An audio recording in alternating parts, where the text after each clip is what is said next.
As ruas de Bogotá refletem desenvolvimento. Prédios modernos, luxo e a beleza de um patrimônio histórico bem preservado.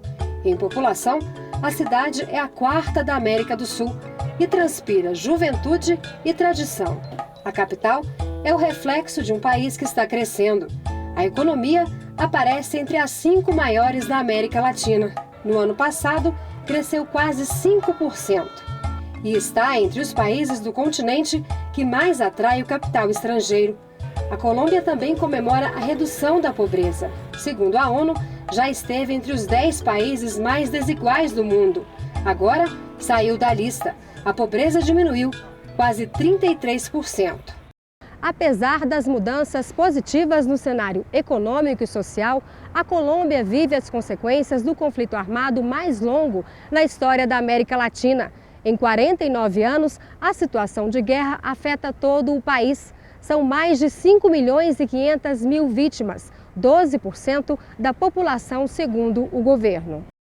E enquanto o mundo acompanha as negociações de paz em Cuba entre as Forças Armadas Revolucionárias da Colômbia, as Farc e o governo, as vítimas buscam reparação.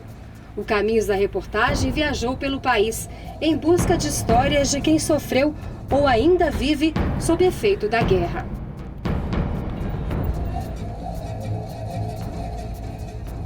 Saímos de Cali acompanhados pelo Comitê da Cruz Vermelha. Na rodovia, forte presença do Exército, longas barricadas e muita fiscalização. No caminho, uma parada para colocar a bandeira e vestir o colete com o escudo da organização. Esta região já é zona vermelha, lugar com intensa participação da guerrilha. Por segurança, devemos usar os coletes durante toda a nossa estadia na região.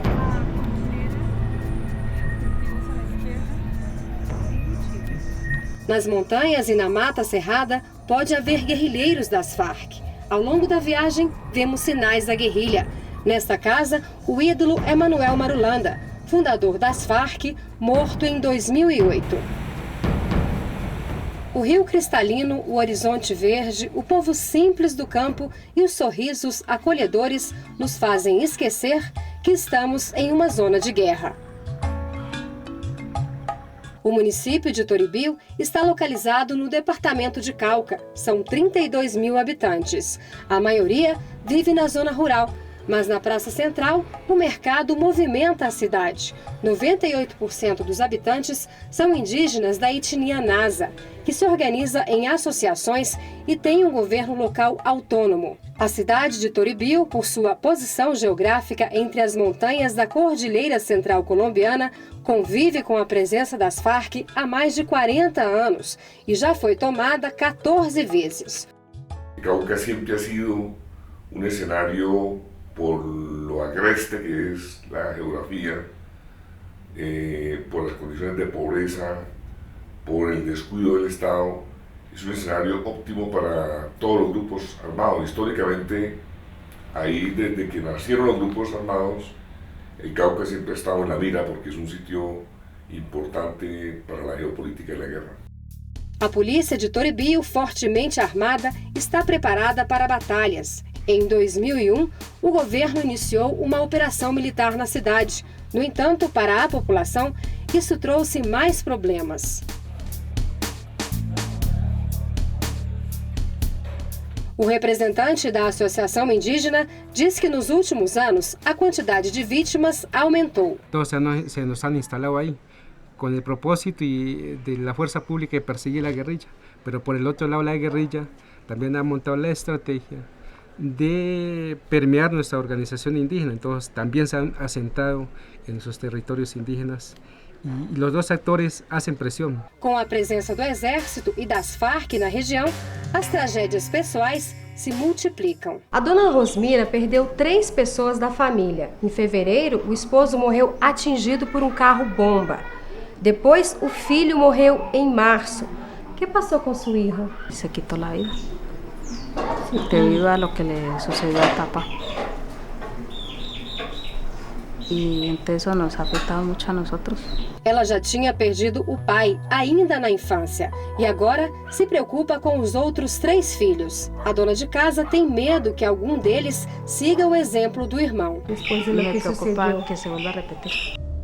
Nos últimos 10 anos, Toribio sofreu mais de 600 ataques. Um dos maiores ocorreu em 2011, quando as Farc lançaram lá de cima um ônibus-bomba em direção a essa estação da polícia. O bunker militar quase não foi atingido, mas as casas ao redor foram destruídas e até hoje não foram reconstruídas. Sinais de balas nas paredes e homenagem ao militar morto. Marcas dos vários ataques à estação. O procurador da cidade denuncia que as vítimas não recebem a atenção merecida. Unos fenómenos muy fuertes acá en Toribio, como el caso de la Chiva Bomba, que ya lleva más de 2 años, en los cuales un gran porcentaje de las víctimas que sufrieron daños no han tenido ninguna reparación. Igualmente para las víctimas del conflicto. O secretário de governo admite que não há atenção adequada. O problema seria a falta de dinheiro. Frente a la política de atención a las víctimas, son muchas las cosas que hacer y muy poco el recurso que se tiene para darle la respuesta. Creemos que el gobierno ha emitido una serie de leyes, pero la realidad queda muy corto.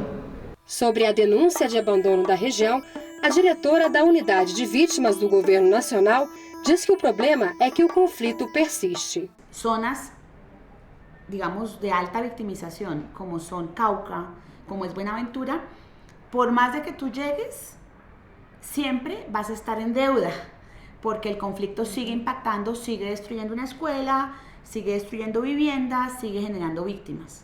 A reparação vai além das casas. Só no atentado do ônibus, 4 pessoas morreram e pelo menos 63 ficaram feridas. Esta mulher estava grávida de 7 meses e perdeu o bebê pelo susto da explosão. Eu sou muito nerviosa e a mim, la verdad, não pensei que isso fuera a explotar essa chiva aí.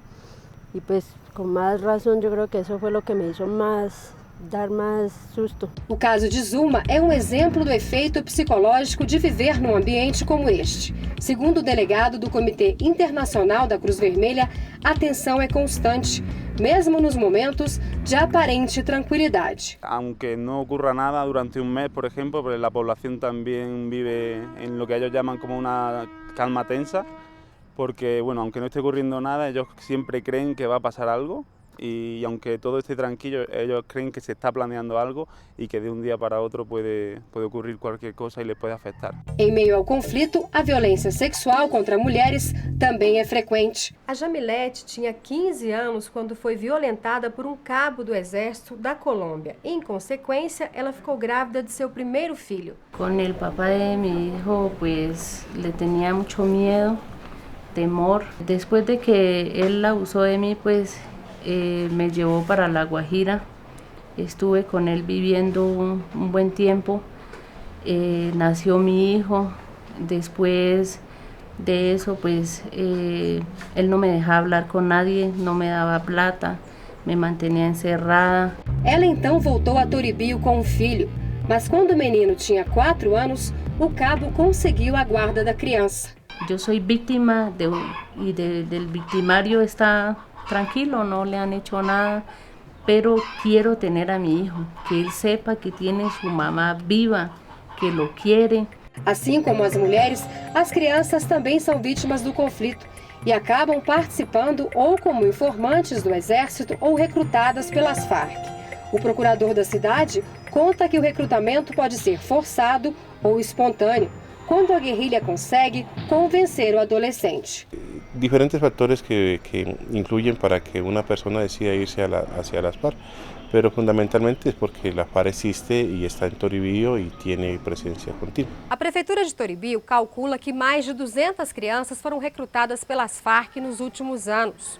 Aqui dentro, na Associação Indígena da cidade, 2 meninos de 14 anos da etnia Nasa estão detidos. Supostamente, eles assassinaram a outro adolescente utilizando fuzis das Farc. Na Colômbia, os indígenas têm autonomia para julgar crimes cometidos dentro da comunidade e o governo do país acata as decisões. Os três eram amigos. John e um dos meninos detidos já tinham vinculação com as Farc e queriam convencer o outro a se alistar. Segundo o inquérito, eles pegaram fuzis da guerrilha que estavam escondidos em uma vala perto de um rio e levaram ao amigo. O garoto pegou o fuzil e começou a olhar. Acidentalmente, ele disparou contra John e o matou. Um irmão do menino que já era recrutado viu e contou para a comunidade. E por isso eles foram julgados e detidos. Conversei com os dois meninos. Muito nervoso, o que disparou contra o amigo mal conseguia falar. Disse que não era guerrilheiro e que cometeu um erro. E eu não sabia se o fuzil estava recargado e eu toquei medito no gatilho, mas se foi por um acidente. O garoto estava na 6ª série. Claramente está confuso e amedrontado com tudo o que viveu. Ele foi condenado a 10 anos de reclusão. Será encaminhado ao Instituto de Bem-Estar Familiar colombiano. Eu pergunto do que ele tem medo agora. De que tens medo? Que me matem. Que te matem? Pero quem lo mataria? Pronto, a guerrilha mesmo. Converso também com outro menino. Ele foi condenado a 20 anos. Conta que foi recrutado e chegou a ser treinado por 15 dias, mas se machucou no treinamento e foi dispensado.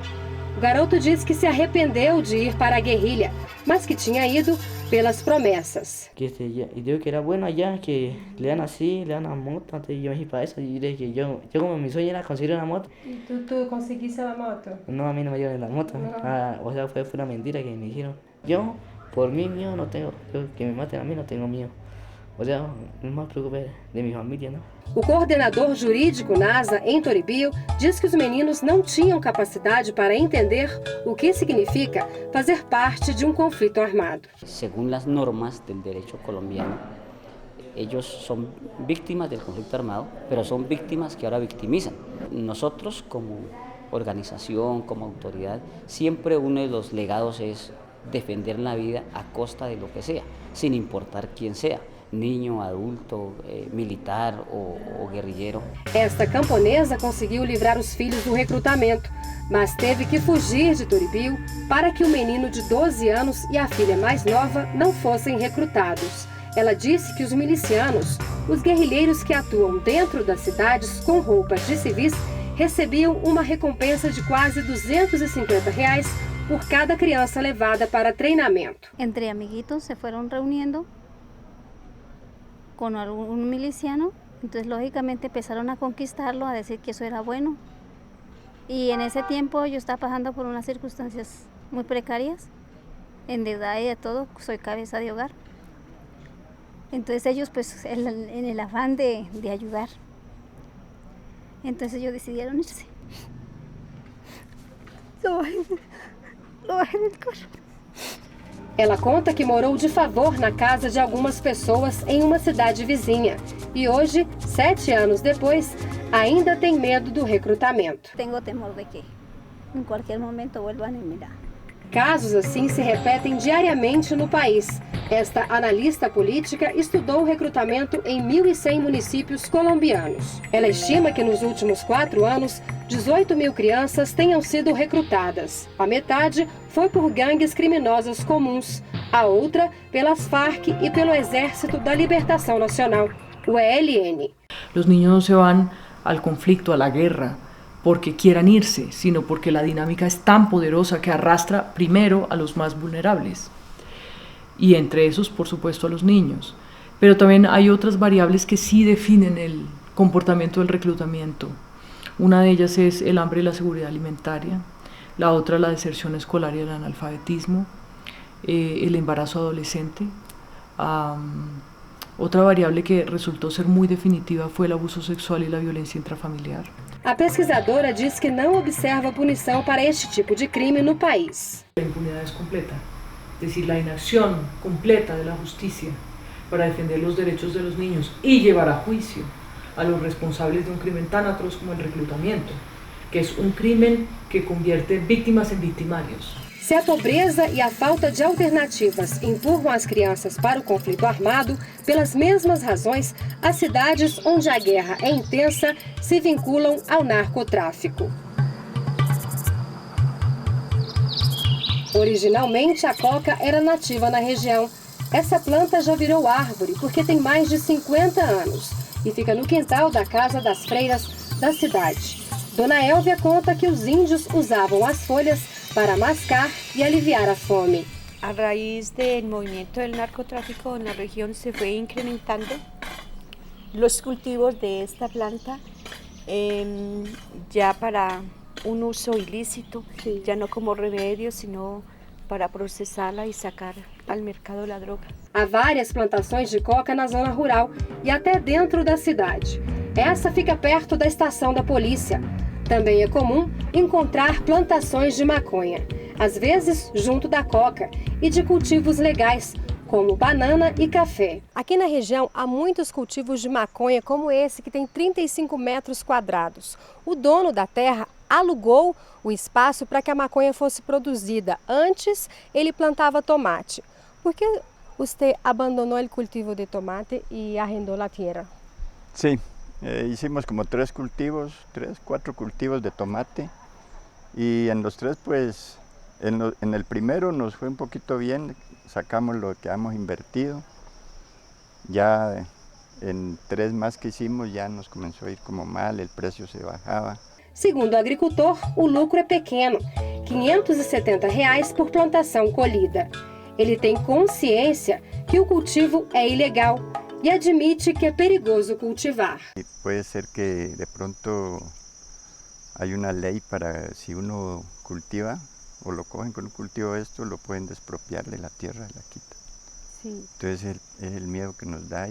A lei colombiana prevê que o cultivo de maconha, coca e outras substâncias depende de autorização do governo e só pode ser feito para a produção de medicamentos. Apesar disso e das políticas de combate ao narcotráfico, o país continua entre os 3 maiores produtores de cocaína do mundo. Para este pesquisador do tema, em Toribio, os camponeses acabam plantando maconha e coca pela forte presença das Farc ou de outros grupos, como as chamadas bandas criminais, gangues que controlam o narcotráfico. O sea, si la gente está en eso es porque no hay alternativas. Y porque la crisis es tan fuerte de las economías campesinas que la gente mantiene, digamos, su cultivo porque sabe que de alguna manera le representa la posibilidad de tener acceso a un dinero en efectivo. Yo simplemente es como una sobrevivencia cotidiana, como hacen el cultivo. Sobre Cauca, departamento onde está Toribio, ele diz que a região sempre foi um cenário favorável à guerra e que as Farc se beneficiam do narcotráfico em nível diferente dos camponeses. No se puede comparar la situación del campesino de miseria y que tiene que esclavizarse para trabajar la coca y para subsistir, y el plano en que se mueve la guerrilla, que es un plano de intermediación. Este outro analista do conflito avalia que o narcotráfico ainda é uma forma de financiamento da guerrilha. Las organizaciones del narcotráfico tienen un interés mucho más estrecho, que es un interés puramente económico, puramente monetario. La guerrilla de las FARC utiliza el narcotráfico para escalar la guerra, para escalar el conflicto contra el Estado y contra la sociedad cuando se interpone en ese conflicto. De manera que cuando uno encuentra que la guerrilla de las FARC victimiza a la población, tiene un doble propósito. Un propósito de someterla para sus fines políticos, pero también de hacer viable en algunas regiones, no en todas, sus tareas del narcotráfico, como ocurre en el Cauca.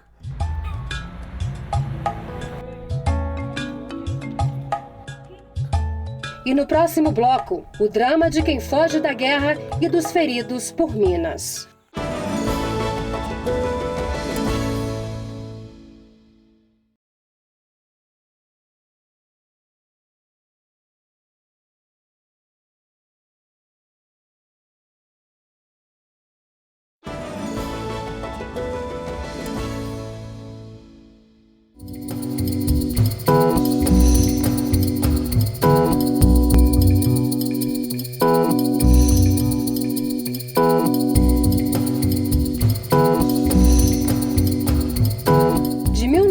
1990 até junho deste ano, o governo colombiano registrou 10.445 vítimas de minas antipessoais.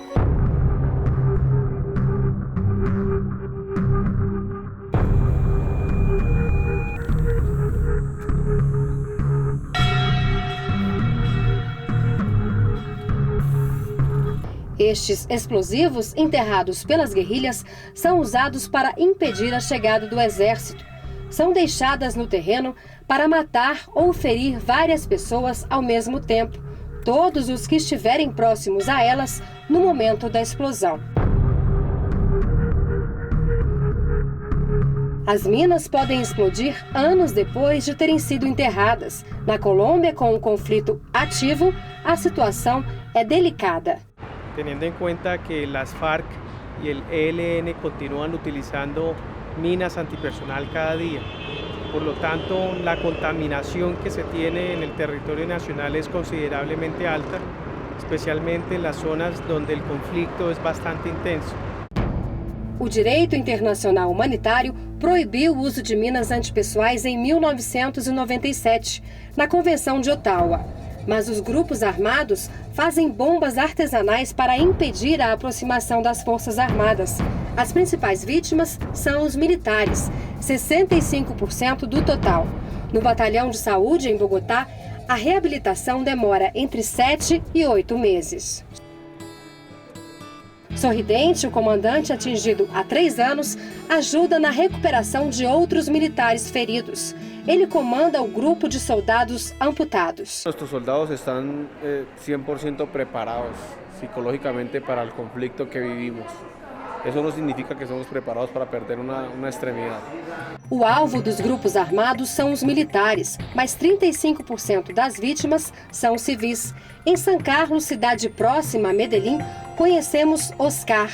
Ele é o típico berraco, como chamam na região, gente lutadora e corajosa. Foi assim que encarou a amputação da perna há 5 anos. Pero yo nunca me vi parado en una mina, nunca. O sea, como decir que yo me paraba en una mina, no. Yo iba, las miraba, las marcaba inclusive para que de pronto la gente no se parara en ellas. Pero me tocó a mí. El día que me paré en la mina, me tocó a mí porque yo la verdad no. Si me que el muchacho iba delante de mí y él pasó por encima de ella y yo me paré en ella. Com a prótese, leva uma vida normal, mas se sente mal quando fica sem o aparelho. Me sentí, mejor dicho, inútil. Sí, no, claro, porque yo digo, es que yo, por ejemplo, ellos me llegan y me pasaban por un camino, me cargaban una cosa y la otra, y ellos también tristes porque yo les dije, no muchachos, yo me voy porque yo por aquí no me quiero quedar, yo así no sirvo para nada. Depois do Afeganistão, a Colômbia é o segundo país com mais minas antipessoais do mundo. O trabalho de limpeza dos terrenos é a chamada desminagem humanitária. Uma missão da Organização dos Estados Americanos, OEA, apoia o exército colombiano na tarefa.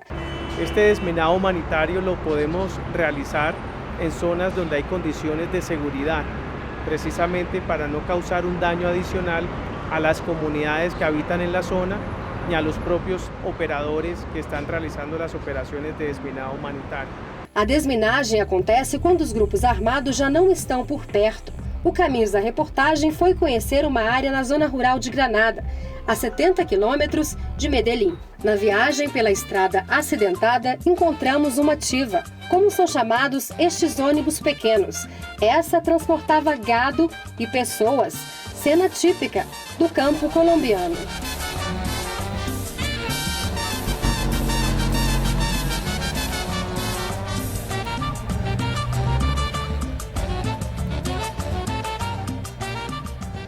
Agora a gente vai entrar justamente na área em que o exército está limpando, retirando as minas. Para isso, nós tivemos que assinar alguns protocolos e a gente vai ter que vestir esse jaleco,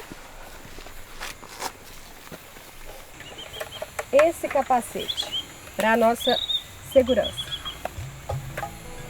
Caminhamos cerca de 1 quilômetro até o local de desminagem, um caminho íngreme e difícil.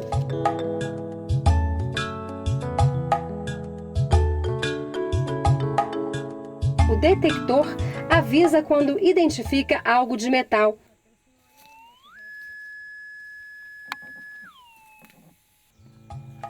o local é minuciosamente verificado. Se encontram um artefato, os soldados usam explosivos para destruí-lo. O desminado humanitário na Colômbia começou em 2005, quando, feita uma solicitude pelo governo colombiano, foram enviados militares aqui do Exército e da Marinha para fazer o treinamento do primeiro pelotão de desminado da Colômbia. 4 militares do Brasil monitoram a qualidade do trabalho e avaliam se organizações internacionais têm condições técnicas suficientes para trabalhar na retirada das minas. A América Central ela foi declarada livre de minas através da participação da Junta Interamericana de Defesa, no qual o Brasil durante muito tempo participou. Essas missões deram ao país uma capacidade de treinamento e de conhecimento e de desenvolvimento de doutrina nessa área de desminado. A Colômbia tem 2 municípios considerados livres da ameaça de minas. Um deles é San Carlos, declarado sem suspeita de minas em 2012. A tarefa de desminagem durou 4 anos e devolveu tranquilidade à cidade. Ha cambiado todo porque ha logrado que la comunidad nuevamente tenga confianza y sobre todo que se vuelve como a la normalidad de la vida que debe tener pues las comunidades. Entre ellas, por ejemplo, lo que es la vida educativa en las escuelas, que era una parte donde no se podía casi ni llegar, pues muchas escuelas estaban minadas y se logró pues hacer todo el trabajo de desminado y hoy en día las escuelas están con su educador, con sus niños. É o caso dessa escola na zona rural que permaneceu fechada por mais de 7 anos, pela presença dos grupos armados e pelo perigo do terreno minado. Hoje, além de aulas, o lugar é espaço de recreação. Essa área já foi dominada pelo Exército da Libertação Nacional, o ELN, e por paramilitares. Por causa disso, seu Rogério teve que abandonar suas terras por 6 anos. Quando ele voltou em 2008, toda essa região estava completamente cheia de minas. Como foi viver acá nessa época? Foi muito difícil porque andábamos com muito medo, nos mantíamos com muito medo, os niños, nosotros, porque já uno le dava medo salirse de um pouquinho do caminho porque era peligroso, encontrava uno minas. De meados dos anos 90 até 2007, San Carlos ficou praticamente vazia. As pessoas fugiam da guerra. Cerca de 80% da população se deslocou da cidade, mas aos poucos o município renasce, recebe antigos moradores e conquista novos habitantes. Mais de 4.700.000 colombianos foram deslocados internamente por causa do conflito. E a grande maioria das famílias que abandonam suas terras ou cidades para fugir da guerra não conseguem regressar ao seu lugar de origem e, por isso, passam a viver nas favelas das grandes cidades. Em Bogotá, muitos dos desplazados, como são chamados os deslocados pelo conflito, vivem em condições precárias, isolados da parte desenvolvida da capital do país.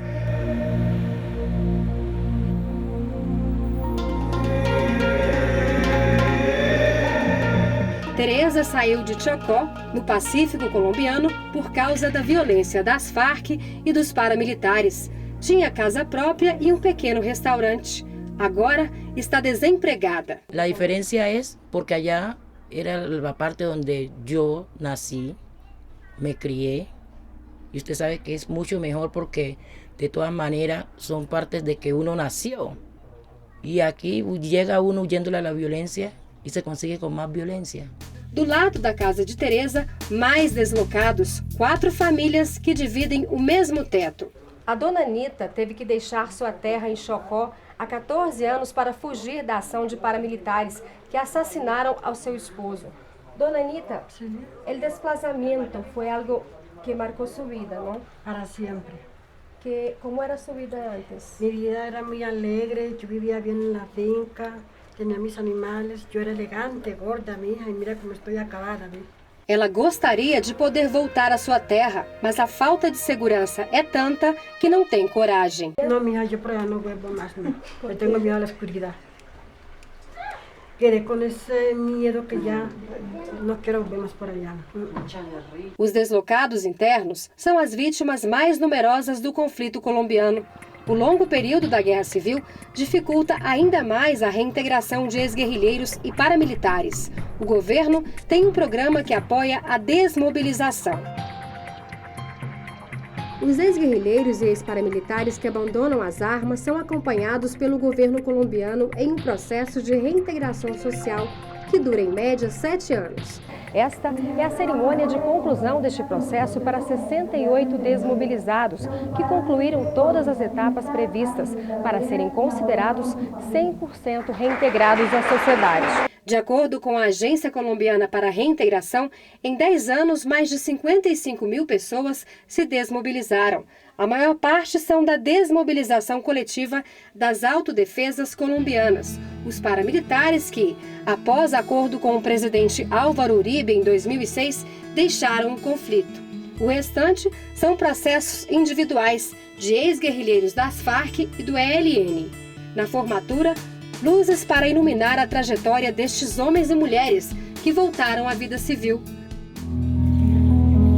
Lleva luz a tu família e a la sociedade.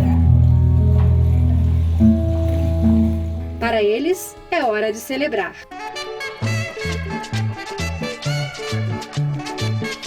Depois de 7 anos fora das Farc, Juan agora terminou seu processo de reintegração à sociedade. Uma coisa é uma desmovilização coletiva y otra cosa es la movilización individual. Cuando es individual es que usted sale como en contra, ¿sí?, de los principios de la organización. ¿Qué sucede? Que, por ejemplo, todo el grupo es su enemigo en ese preciso momento. ¿Por qué? Porque ya ellos lo consideran a uno como ser un traidor. Ele entrou nas Farc aos 22 anos, com a promessa de ganhar dinheiro. Faltavam oportunidades de trabalho onde vivia. As coisas não aconteceram como ele esperava e 5 anos depois conseguiu sair.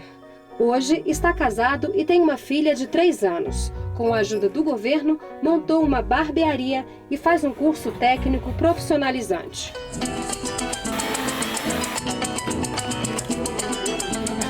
A ACR, Agência Colombiana para a Reintegração, ajuda financeiramente as pessoas que deixam o conflito. Os desmobilizados recebem até R$ 520. São acompanhados por psicólogos e assistentes sociais e encaminhados a escolas e cursos profissionalizantes. Mas nem todos conseguem emprego. La sociedad, también el tema de la aceptación, el tema de la reconciliación, el tema del perdón, es un tema que hay que trabajarlo todos los días y es un tema que no es fácil. Ederlídia fez parte das Autodefesas Unidas da Colômbia, o principal grupo terrorista paramilitar de extrema-direita. A organização, criada em 1997, combateu guerrilheiros das Farc e do ELN.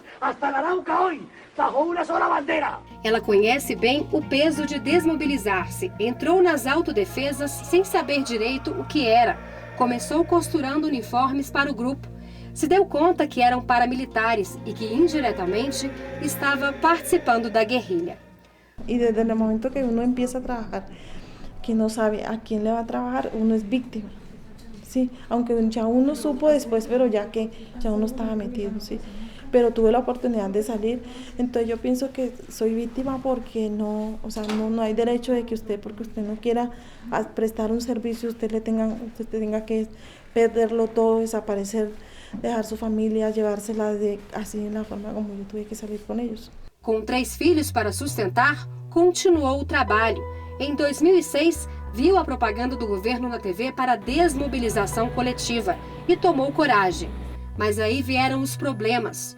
O grupo não queria que ela saísse. Então, como eu não quis, me hicieron um atentado, me iban a matar. Ela fugiu para Medellín. Lá, outro atentado. Yo dejé una señora encargada en el taller de allá en el pueblo donde yo estaba.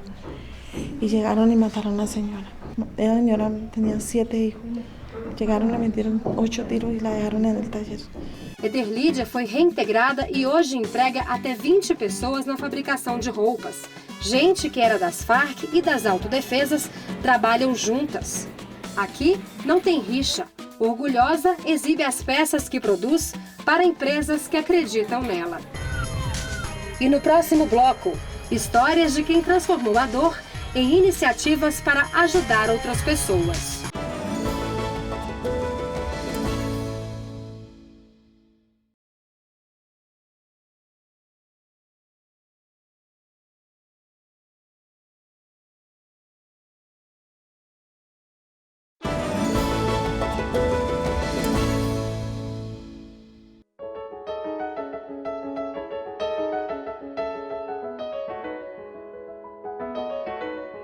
Em Toribio, apesar dos constantes ataques, a população resiste e não sai da cidade.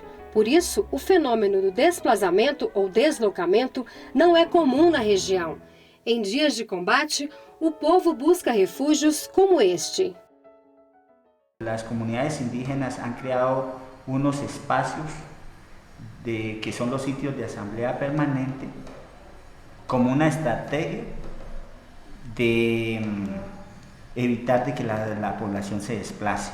Es más unos espacios de resistencia, como ellos lo han dicho, y más de salvaguardar la vida de la comunidad. Para os Nasa, a terra é uma herança sagrada. Territorios indígenas se debe crear un cuerpo llamado Guardia Indígena.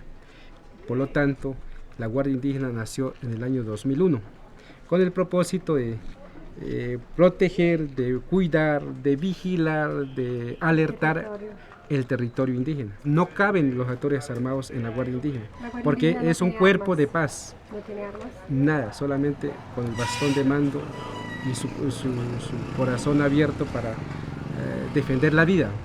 O José Ramos faz parte da guarda indígena aqui de Toribio e ele tem uma maneira diferente de defender o território. Não é mesmo? Como funciona, como ustedes trabajan para proteger la gente y la ciudad? Nosotros hemos sido indígenas con un pensamiento muy diferente a los pensamientos de otras naciones, otras ciudades.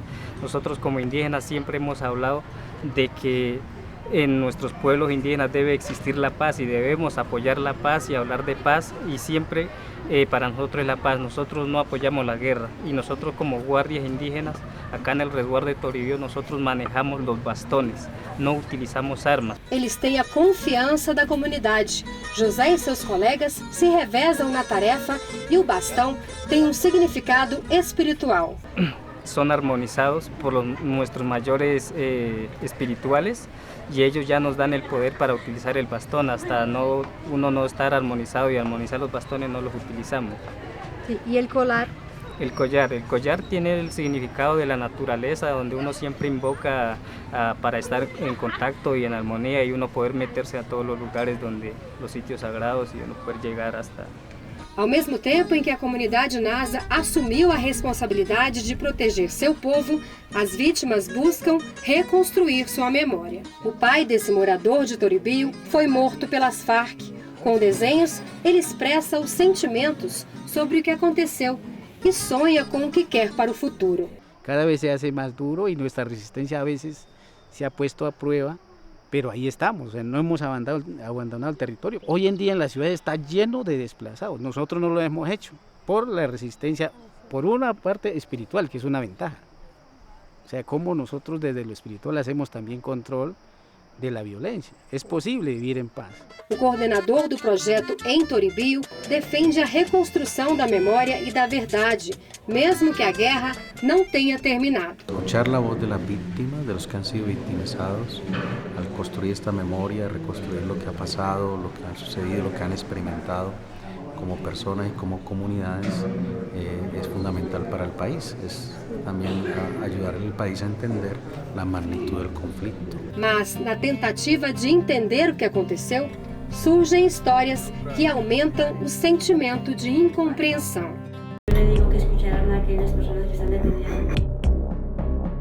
É o caso da Dona Maria. Enquanto faz o café, fala da saudade do filho. Ela vive rodeada pelas lembranças do garoto. Jaime é um dos 17 jovens de Soacha, assassinados por militares do exército colombiano entre 2007 y 2009. Mi hijo tenía 16 años cuando fue desaparecido. 8 meses después lo encontramos en una fosa común en Ocaña Norte, Santander. él fue ejecutado, asesinado por la Brigada 15 de Ocaña Norte Santander, que lo hizo pasar como um narcoguerrilheiro caído em combate. As mortes desses jovens foram execuções extrajudiciais, que ficaram conhecidas como falso positivos. Estima-se que houve mais de 4.700 casos.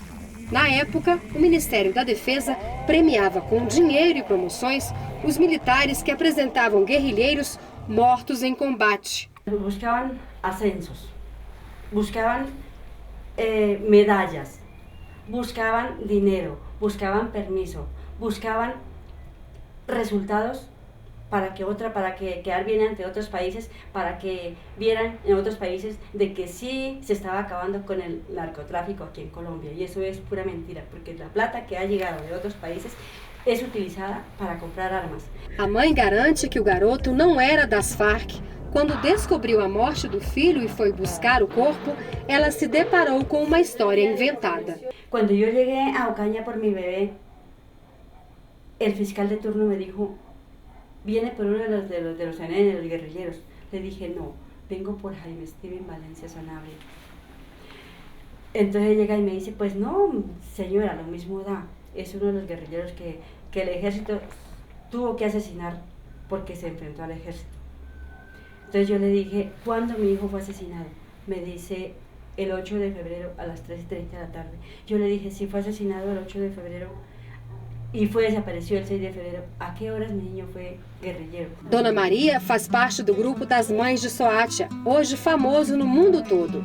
Elas já receberam ameaças e, por isso, tem apoio da Anistia Internacional.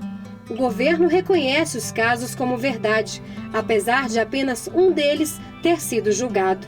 Dona Maria ainda espera que a justiça seja feita. Mi caso está en la completa impunidad. Es uno de los casos que no ha habido ni la primera audiencia. Na cidade de Granada, a população resolveu reconstruir a história dos parentes mortos na guerra. O Salão do Nunca Mais é a expressão coletiva da dor. Nas fotos e nos livros que as famílias escreveram. Aprendimos a falar de nossa história sem que nos doliera tanto. Aprendimos a elaborar duelo com este processo. O irmão de Glória foi assassinado por paramilitares aos 34 anos.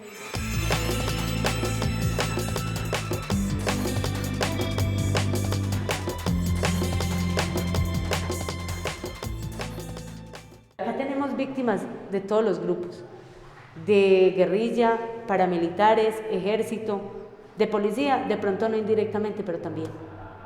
De todo, aquí era como una competencia, ¿quién pone más muertos?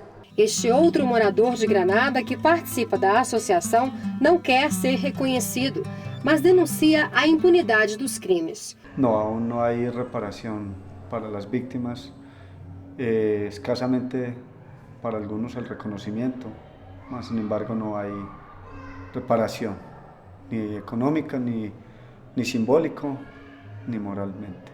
Ele afirma que o Estado fez vista grossa.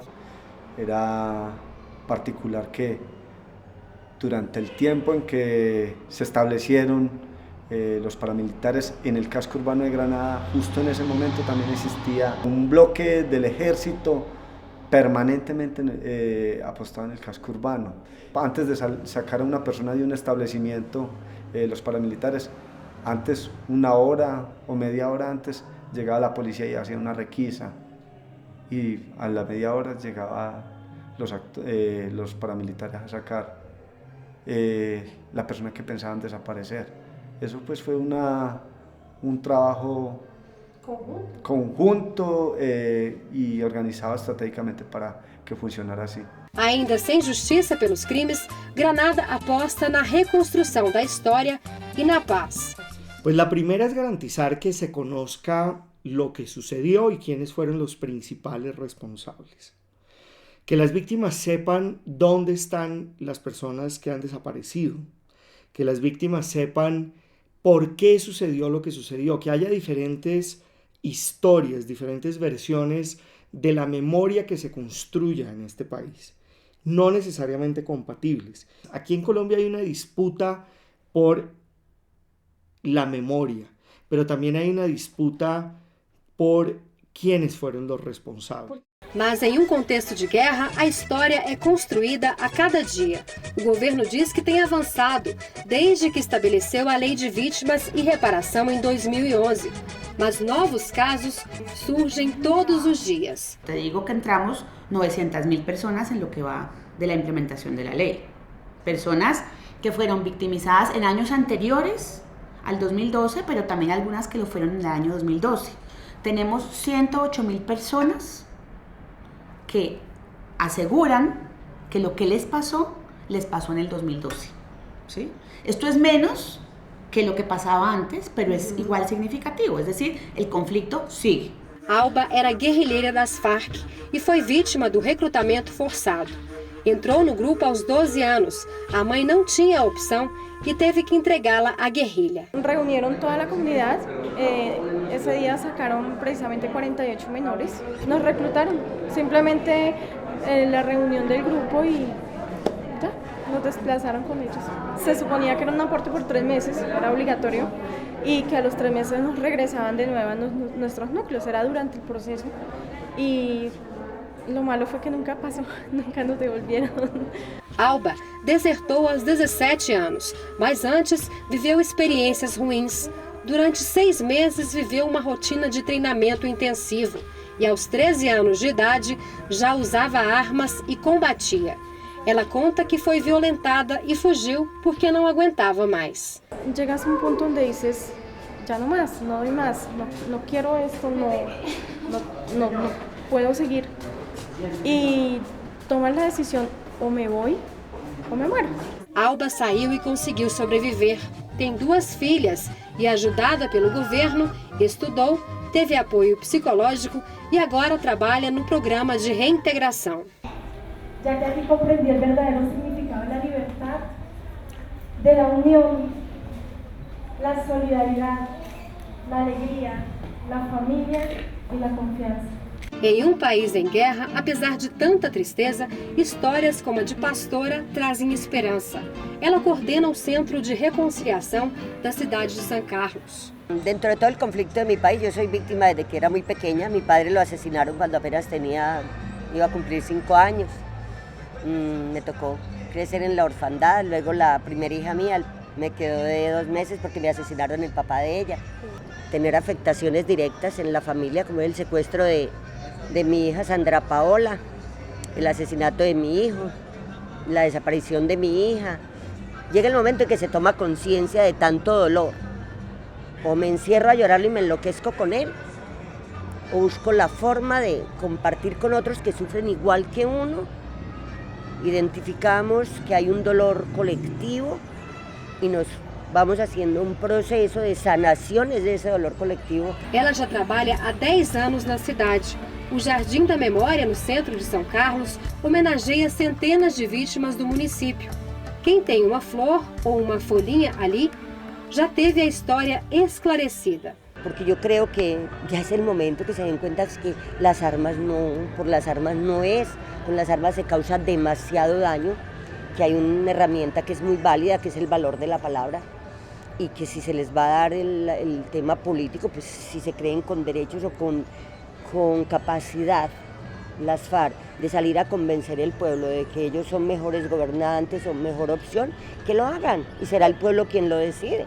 Ela espera pelo acordo de paz, enquanto ajuda a comunidade. Escuta a história do casal de velhinhos que tem um filho desaparecido há mais de 15 anos. Cada hojita, cada flor es un símbolo, una denuncia directa con nombre. De quién es el actor armado no importa, es un tema de abandono de Estado, vulneración de derechos humanos de todo un pueblo. Están dignificando las víctimas, pero se está denunciando también lo macabro que sucedió acá en el pueblo. Algumas vítimas passam a lutar pela verdade como uma missão. Bienvenidos nuestros oyentes, aquí iniciamos Las Voces del Secuestro. A través de la cadena Caracol de Colombia saludamos a todos los que están secuestrados en algún lugar de las selvas de Colombia. Les pedimos a los guerrilleros que los acompañen, que los despierten si están dormidos, que les presten el radio, que les presten las baterías para que ellos puedan escuchar a sus seres queridos, a sus familias. O Erwin foi sequestrado pelas Farc em 1994. Depois de ser liberto, ele criou um programa de rádio, As Vozes do Sequestro. No programa, ele se dedica a encontrar informações sobre os mais de 3.700 colombianos que já foram sequestrados pelas guerrillas. El secuestro fue el motivo para crear este programa. Yo, estando en cautiverio, encontré a un secuestrado que tenía una radio y me dice: ¿por qué ustedes los periodistas no hacen nada por nosotros los secuestrados? O programa existe há 19 anos. Pelas denúncias que faz, ele é ameaçado de morte por grupos armados e já sofreu 6 atentados. Quando está na Colômbia, vive escoltado, mas passa mais tempo fora do país. Apesar das Farc terem se comprometido a não sequestrar mais, ele acredita que ainda tem gente em poder das guerrillas. Si yo soy optimista, diría que unos 700 pueden estar vivos, siendo demasiado optimista. Siendo pesimista, tal vez unos 50 puedan estar vivos, o tal vez ninguno, no lo sabemos. Hoje, o principal objetivo do programa é denunciar. El programa nace como una herramienta primero de denuncia, y esa herramienta de denuncia se vuelve una herramienta de acompañamiento a las víctimas. Herbin quer a verdade e a reparação. Estaremos con todas las emisoras de la Red Mundial de Radio. Son más de 2.300 radios en el mundo que se conectan con nosotros. Aquí iniciamos las Voces del Secuestro y recuerden que estaremos hasta que salga el último secuestrado en Colombia. Ese día se acabará este programa.